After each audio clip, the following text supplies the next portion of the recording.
Hello everybody, my name is Mitchell Farmer and this is MSK Laboratory 1 covering the anterior and medial compartments of the thigh. So before we get into the laboratory proper, I'd like to go over some osteology review of the pelvis, starting with the ilium and take us into that multicolor mode that we're familiar with by now. So once again, this is an anterior view of the ilium, and I just want you to recall a couple structures for me. First off, we have this lime green guy at the anterior and superior aspect of the iliac crest, and that is known as the anterior superior iliac spine, or ASIS. Just below that is the anterior inferior iliac spine, and traveling along the superior aspect of the ilium is the iliac crest. If I take us to the posterior view, we have the posterior superior iliac spine and the posterior inferior iliac spine, as well as the greater sciatic notch, which forms one of the lateral walls of the greater sciatic foramen. Then, of course, we have, if I rotate us back anteriorly and laterally, we have the lunate surface of the acetabellum, as well as the acetabular fossa. So basically, as you can see, there's these kind of wedge-shaped slices here in this acetabular fossa, and that's where the three pelvic bones come together and fuse around the age of 19 to 20-ish. It varies per individual. And it's this that articulates with the head of the femur, which we will be discussing shortly. So I'm going to exit out of there, and I'm going to move on to a little bit of reviewing pubis osteology. So recall that there are two pubis bones fused at the pubic symphysis, which is a fibrocartilaginous joint that is midline between the two pubic tubercles. And the pubis bone helps form the superior and medial boundaries of the obturator foramen. So the obturator foramen is this hole, so to speak, or foramen, right here. And you have the pubis superiorly, and then the ischiopubic rami medially, and then the ischium inferiorly. Most of the obturator foramen is covered by the obturator membrane, but there's a superior portion to the obturator membrane that isn't, and this is known as the obturator canal, which helps transmit the obturator nerve and vessels as they exit the pelvis and enter the leg, as you will see shortly. And then finally, there is the the pubic arch or pubic angle, which is essentially right here, formed by the ischiopubic rami. And just recall, as I said in repro, this is wider in females than it is in males, because females, they give birth.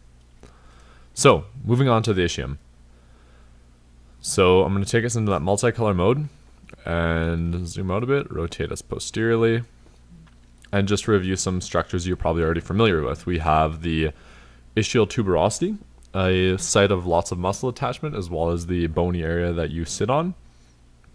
Just superior to that, you have the lesser sciatic notch, one of the lateral boundaries of the lesser sciatic foramen. And just superior to that, you have the ischial spine, the attachment point of the sacrospinous ligament, as well as several muscles. Similar to the pubis and to the ilium, you have the acetabular fossa, which is an area where those three bones join and articulates with the femur to form the hip joint. Exit out of that. A couple quick things on the sacrum. Of course, you have the sacral promontory, which is almost the superiormost aspect of the sacrum, where the S1 articulates with L5. And just recall that the sacrum is a fusion of S1 through S5. And then if I take us into that multicolor mode, it's taken us to a posterior view. So recall that we have the dorsal sacral foramina, which allow for the dorsal primary rami of spinal nerves S1 to S4 to exit the sacrum. And similarly, we have the ventral or pelvic or anterior foramina. Okay? Exit out of that, and then just inferior to the sacrum, we have the coccyx. So that's everything for the pelvic girdle. I'm going to move on to the femur now. As previously mentioned, you have the femoral head articulating with the acetabulum. I'm going to take us into that multicolor mode for the femur. All right, so purple is the femoral head, and if I zoom in a bit for us, and I rotate it, you can see there's kind of like a dimple right here in the femoral head. So that dimple is what's known as the fovea capitis, and it's a depression in the center of the head where there's the attachment of what's known as the ligament of the head of the femur. And this ligament's important because it contains the artery of the head of the femur, which originates from the obturator artery and helps supply the head with blood. Now the head is connected to the shaft via the neck. On either side of the neck and shaft, there is a greater trochanter, the attachment site of a whole bunch of different muscles, as well as the lesser trochanter medially and the greater trochanter laterally. Just recall that we're having an anterior view right now.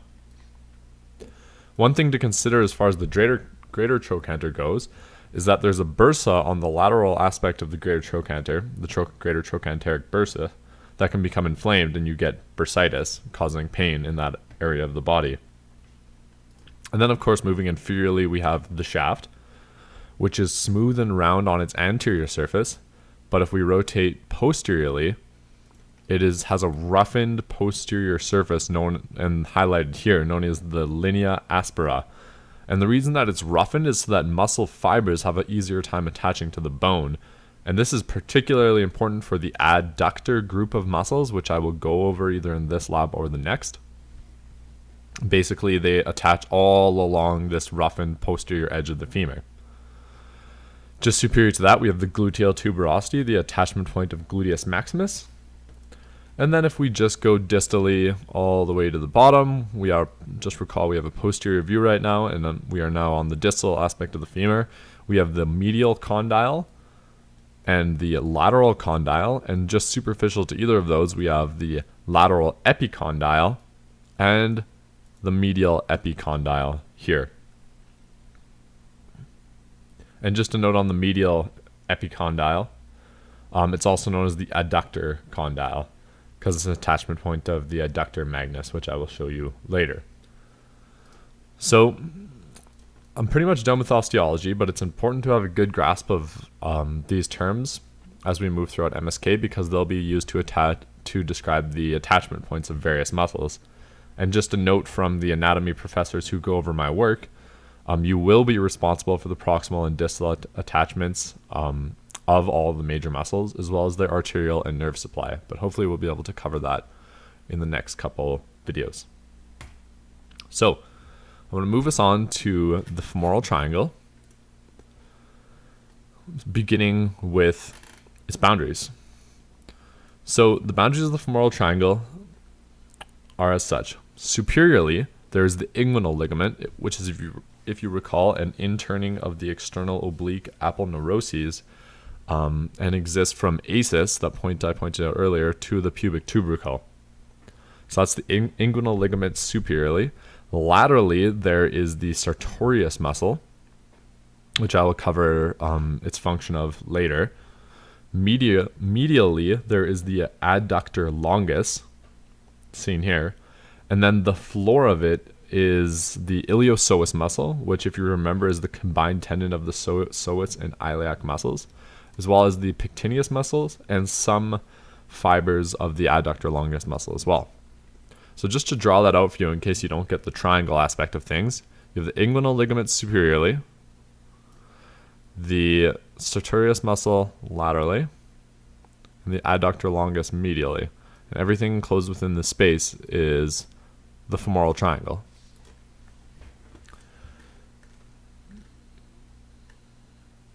So how to remember kind of the contents of the femoral triangle is the word navel. And the reason that that is helpful is because going from laterally to medially, it spells out the contents of the triangle. Most laterally, we have the femoral nerve. Then beyond that, we have the femoral artery, so N for nerve, A for artery. And then we have the femoral vein. Sorry, that's the external iliac, which turns into the femoral vein once it crosses the inguinal ligament. But highlighted here is the femoral vein for V. And then we have an empty space, and then beyond that we have lymphatics.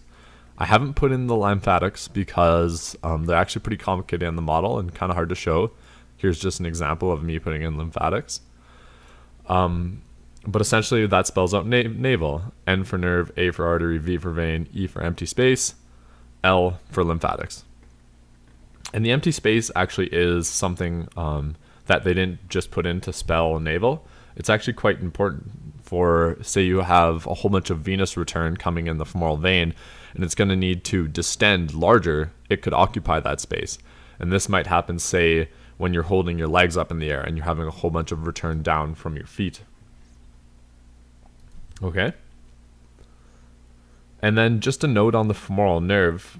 Recall that the femoral nerve arises from L2, L3, and L4. And it's not within the femoral sheath.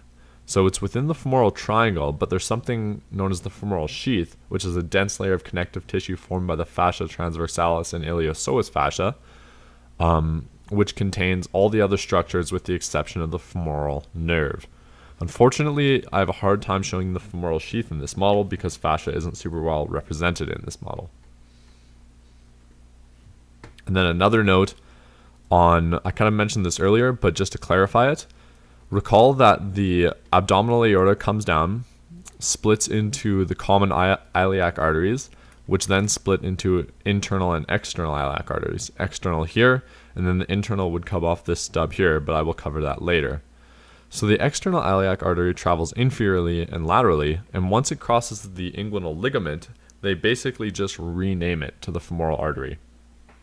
So if you're having trouble finding the femoral in your cadaveric dissection, try with the external iliac and then just follow it to past the inguinal ligament. Now, the branches of the femoral artery that are important to us, especially, there's a bunch, but the ones that we especially want to know are the circumflex branches. So the lateral circumflex highlighted here, and if I rotate to a posterior view of our model, we can see the medial circumflex highlighted here. Now those guys are important because they help supply the hip joint, the shaft, and the head of the femur as well. And if you have damage to those, say you get a hip fracture and you cause damage to those arteries, you can get necrosis of the hip joint, which is a very serious situation, and you might see it in MSK block. And then the other important branch we have is the profunda femoris, or deep femoral artery. Now the deep femoral artery is important because it supplies both the anterior compartment muscles of the legs, as well as it has perforating branches I'll discuss later that supply the posterior compartment of the leg. Okay? So speaking of compartments, let's move on to the anterior thigh, which I will pull up. Okay. So before I get into the anterior thigh, I just wanted to talk a bit about what the general layout of, as I cover muscles in MSK, what's the general layout I'm going to use. So basically I'm going to describe the muscle's location and talk about its proximal and distal muscle attachments. Then I will review the blood supply and innervation of the muscle in question. Occasionally, I'll also go over the action of the muscle using a function I'm going to call the hammer. So let's take the psoas muscle, for example. I have this hammer here, which I can click. Sorry, just lagged on me a bit there, which I can click, and then I can say, let's see how the psoas muscle affects hip flexion. And I will click hip flexion. And then you can see the psoas muscle contracting as it attaches to the lesser trochanter of the femur. And you can see it aids in the hip flexing, which is this movement we're observing here. And then I'll go exit, exit, and I'll take us back to our actual model. Now, generally, I'm not going to cover every single nerve supply of every single muscle, and really, realistically, neither do you. And that's because muscles tend to come in compartments, and those compartments tend to share a common nerve. So I'm generally going to list a nerve at the start of talking about a compartment, and then you can assume that nerve innervates every other muscle I discuss unless I explicitly say otherwise. And oftentimes, similar things can be said for the blood supply of that compartment. So the first compartment I'm going to talk about, which is a good example of this, is the anterior thigh compartment. The anterior thigh compartment is innervated by the femoral nerve, which originates from L2, L3, and L4 spinal nerves. And its blood supply is the deep femoral artery, or the profunda femoris, which I discussed just a minute ago. The first muscle I want to talk about is the Sartorius muscle. So the Sartorius is a hip flexor, knee flexor, and external rotator of the thigh. Its proximal attachment, proximal being closer to the center of the body, so to speak, is the anterior superior iliac spine, and its distal attachment is the medial aspect of the upper tibia. So highlighted here is the tibia, highlighted here is the Sartorius, and you can see it attaching to the medial aspect of that upper tibia. So I'm going to show you a couple movements that are relevant to Sartorius. So I'm going to go into this, like I was saying, and just show you how it helps in a couple things, starting with hip flexion. So you can see that it crosses ACIS and then crosses the leg. And then this is the movement of hip flexion that it aids in. But some other things I wanted to talk about while I have this animation going is that one of the axioms of, I guess you could say, MSK block, is that when a muscle, in this case the Sartorius, crosses a joint, in this case the hip joint, it's going to provide, or it's going to cause movement in one of the planes of that joint. Okay? So since it crosses the hip joint, you know that it must do something with the hip abduction, hip flexion, hip extension, whatever that might be. Similar goes for all the other joints it might cross. So this one also crosses the knee joint. And so if I exit out of this hip flexion video, we will see that it also aids in knee flexion. So since it crosses the knee joint, it must do something with the knee, and in this case it aids in knee flexion. It might not be the primary knee flexor, but it helps with knee flexion. Okay? So I'm going to exit out of these guys, take us back to our model, and now we can carry on. So the next thing I want to talk about is the quadriceps femoris, which is realistically 4 different muscles. So I'm going to hide this guy, and let's get to those muscles. So the first one I want to talk about is the rectus femoris, which has a distal attachment, at the anterior inferior iliac spine of the ilium. And so since it crosses the hip joint, we know that it has an action on the hip, and in this case it's a hip flexor. Its proximal attachment is the quadriceps tendon, which I can't really highlight in this model, but basically it's a common tendon formed by all 4 quadriceps muscles. They basically form the quadriceps tendon, which then suspends the patella, a sesamoid bone, and then continues as the patellar ligament to attach to the tibial tuberosity, kind of a osteological bump at the disc or the proximal end of the tibia on its anterior aspect. So all 4 muscles I'm going to talk about are going to have the same distal attachment point. They're all going to attach to that quadriceps tendon, which will suspend the patella, which will attach to the patellar ligament, which will attach to the tibial tuberosity.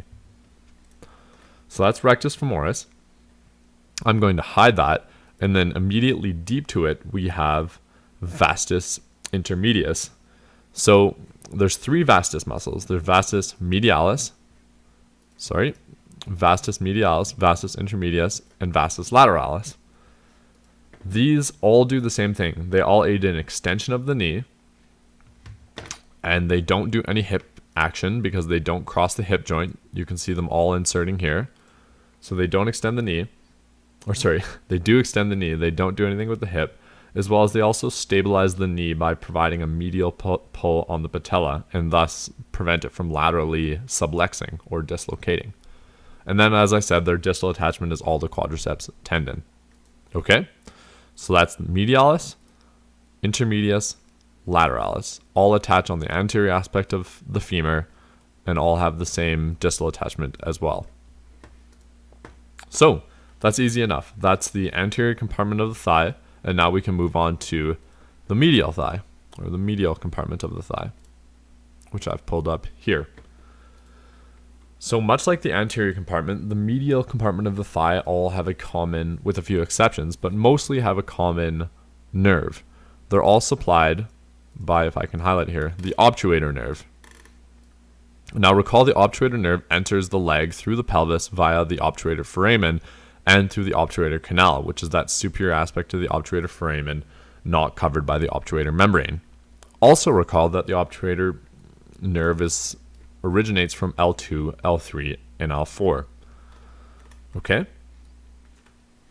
Now for the action of the medial compartment of the thigh, basically it's also known as the adductor compartment of the thigh because as a group, they all work to help adduct the leg. I can show you that really quickly here. If I take us in here and I click on hip adduction. So this is adduction, essentially what it's doing. So that motion is abduction as it moves away from the midline, and as the leg moves towards the midline, that is hip adduction. And these are, all these muscles here are the relevant adductor muscles. I'm going to exit that and exit that. Okay. So the first muscle I specifically wanted to talk about is the most medial muscle, and it is known as gracilis. It's a long and thin muscle that extends from the approximately the pubic tuberosity or ischiopubic rami, and it extends medially all the way down to the anterior medial aspect of the tibia, or the superior medial surface of the tibia. As previously stated, it adducts the thigh about the hip joint, and it also aids in flexing the leg about the knee joint because it crosses the knee joint. It also aids a little bit in medial rotation. So I'm going to hide that, and let's move on to adductor longus, which, as you recall, was one of the boundaries of the femoral triangle. So adductor longus is the most superficial of the adductor muscles that has the word adductor in it. Its proximal insertion is the body of the pubis, highlighted here, and its distal insertion is the middle third of the linea aspera of the femur. So recall the linea aspera of the femur is that roughened ridge on the posterior surface of the femur. That's where all of these adductor muscles, with the exception of gracilis, are going to insert. And adductor longus, unsurprisingly, aids in adduction of the thigh at the hip joint. So I'm going to hide adductor longus, and the next one I want to talk about is pectineus. So pectineus arises from the superior ramus of the pubis, which if I zoom in here a bit for us, here's the pubis, the superior ramus would be up here. It arises from that superior ramus, and its distal attachment is something known as the pectineal line, which unfortunately isn't present in my model. But one noteworthy thing about pectineus is it's innervated by the femoral nerve. So that's an exception to remember. The whole medial compartment, with the exception of two things, are innervated by the obturator nerve. One of those things is the pectineus, which is innervated by the femoral nerve. So I'm going to get rid of that as well. And then we can move on to adductor brevis. So brevis is short for, or brevis is Latin for short. And so adductor brevis is the shorter muscle of the adductor muscles. It is deep to the pectineus muscles, as well as adductor longus.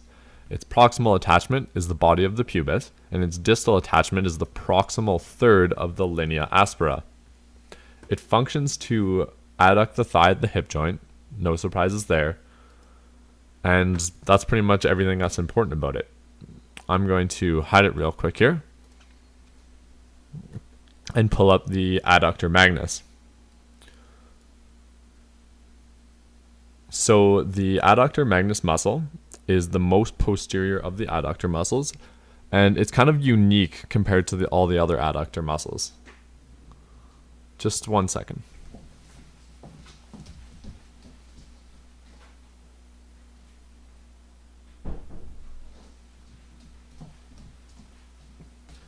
Sorry about that.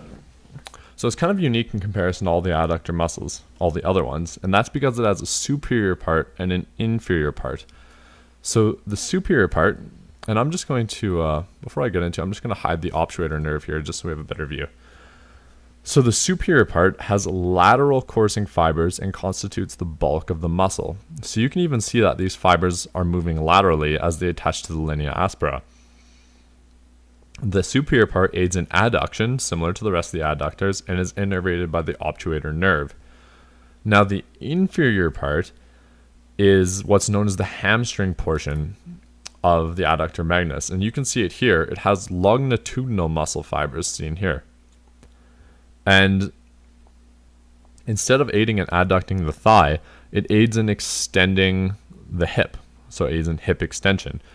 It inserts onto the adductor tubercle, also known as the medial condyle of the femur, and it's innervated by the tibial branch of the sciatic nerve, not the obturator nerve, like the rest of the adductor compartment. So those are the two exceptions we can see in the adductor compartment. One easy way to remember that that section of the adductor magnus is innervated by the tibial branch is that the sciatic nerve, of which the tibial branch of the sciatic nerve is a branch, innervates the whole hamstring compartment of the thigh, which is essentially the posterior muscular compartment of the thigh. And so unsurprisingly, the hamstring compartment of adductor magnus is innervated by the tibial branch of the sciatic nerve. If that didn't make sense, I'll go over the posterior compartment later, and hopefully it'll make sense then. Now, one thing I did want to show you is that there is a window formed by the two distal attachment sites of the two components of the adductor magnus, and this is known as the adductor hiatus, which can be seen right here. Now, the adductor hiatus is important because if you draw your attention to the model's right or your left, it provides a window through which things in the anterior compartment of the thigh can travel posteriorly. And in this case, you have the femoral artery and the femoral vein traveling through the adductor hiatus, and then if I rotate posteriorly, they come out in the popliteal fossa, approximately here. And once they travel through the hiatus, their names change to being the popliteal vein and the popliteal artery. So that hiatus, you will see it in the cadaveric dissection, is an important window for things to move anterior to posterior. Now, the last thing I want to note before ending this video, sorry, didn't mean to zoom out there, is I want to talk a little bit more about the profunda femoris, because in this model it's not really well shown, but the profunda femoris has perforating arterial branches that go through the adductor magnus in order to access the posterior side of the leg so that they can supply the posterior compartment of the thigh, which will be discussed next lab. And then the very, very last thing I want to discuss, other than that, is the obturator externus. So the obturator externus is a muscle that sits atop the obturator membrane within the obturator foramen. Its proximal, or its distal attachment, is the trochanteric fossa on the posterior aspect of the femur, and it aids in lateral rotation of the thigh. I just wanted to cover that right now because it kind of fits in well with the rest of the medial compartment. It's innervated by the obturator nerve, and it's kind of in the same anatomical location. So that's everything for this lab. I hope you enjoyed it, and I will see you for MSK.